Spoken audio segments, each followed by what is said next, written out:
Hello to all MDCAT aspirants. I am Ms. Nimra Sagir and I have come here to give you some really important tips on how you can attempt your vocabulary questions. So today I'm not only going to give you some tips and tricks but also in this very short video हम बहुत सारी ऐसी चीजें सीखेंगे जो कि आप लोगों के फिंगर टिप्स पे हो जाएंगी within no time. So as you can see on the screen, this word over here that I have brought for you today is chrono. And this word chrono means time. So I am going to write the word time over here. But अभी यहाँ पर time का word कर क्या रहा है, हमने यहाँ पर देखना है कि हम एक छोटे से वर्ड से बाकी कौन कौन से वर्ड्स को रिलेट कर सकते हैं और यही एसोसिएशन बनाते हुए हम ऐसे ही बहुत सारे और वर्ड्स भी सीख जाएंगे जो कि क्रोनो से रिलेटेड हैं. सो जैसे कि हमें पता चल चुका है कि क्रोनो का मतलब टाइम होता है. अब टाइम से ही रिलेवेंट बाकी के 4 वर्ड्स जो हैं वो आपको स्क्रीन पर नजर आ रहे हैं और ये बहुत ही रिकरेंटली पूछे जाते हैं एमडीकैट टेस्ट में.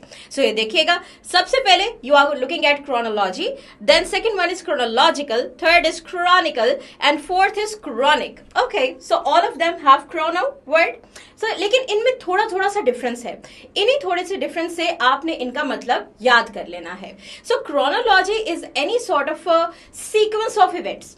तो जो चीज शुरू से लेकर बाद में उसके बाद एंड तक जैसे सीक्वेंस के साथ चलती आ रही है तो आप उसको सीक्वेंस ऑफ इवेंट्स में कंसिडर करते हैं.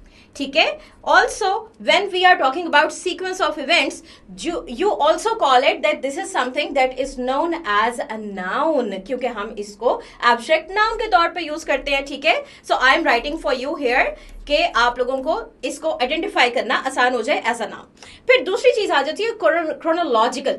अब ये जो क्रोनोलॉजिकल का वर्ड है ये क्रोनोलॉजी से ही निकला है. सो ये ड्रिवन वर्ड है इसलिए इसमें आसानी है, लेकिन क्रोनोलॉजिकल वो चीज होती है जो क्रोनोलॉजी को फॉलो कर रही होती है. So right now we have this word as adjective, तो ये अब क्वालिटी के तौर पर यूज हो जाएगा. ठीक है. सो कोई भी चीज जो कि सीक्वेंस ऑफ इवेंट्स को फॉलो कर रही है वो क्रोनोलॉजिकल है. राइट. फिर उसके बाद हम क्रॉनिकल पर आ जाते हैं. Chronicle is an account of something that is told using the sequence of events. तो सीक्वेंस ऑफ इवेंट्स के ही बारे में, लेकिन किसी ने कुछ रिटन मटेरियल लिखा है, उसके ऊपर आपको अकाउंट कोई रिपोर्ट पेश की है, तो now you are going to call it chronicle. And then last but not the least is going to be chronic. Chronic कोई भी ऐसी चीज होती है जो कि परसिस्टेंट रह जाती है, कोई भी ऐसी चीज जो कि बार बार आप तक आती है. Specially this word is use for treatments, this word is use for health conditions as well. तो कई लोगों की कुछ ऐसी हेल्थ कंडीशंस होती हैं जिनको हम क्रॉनिक सिम्टम्स कहते हैं, क्रॉनिक कंडीशंस कहते हैं, कि उसकी तबीयत में बार बार ये चीज होती रहती है और वो परसिस्ट करती है, वो अपनी जगह पर कायम रहती है. So these are the 4 words that we just learned in such a quick manner. और इसी तरह के और बहुत सारी टिप्स एंड ट्रिक्स लेकर मैं आ रही हूं आप लोगों के पास दिस फ्राइडे ऑन 5th जून, जब मैं आप लोगों को बहुत सारी चीजें वोकैबुलरी और कॉन्टेक्चुअल वोकैबुलरी के बारे में बताने वाली हूं. तो आप लोगों ने 7:30 बजे बिल्कुल ट्यून इन रहना है ताकि आप कोई भी टिप्स एंड ट्रिक्स को मिस ना कर सके.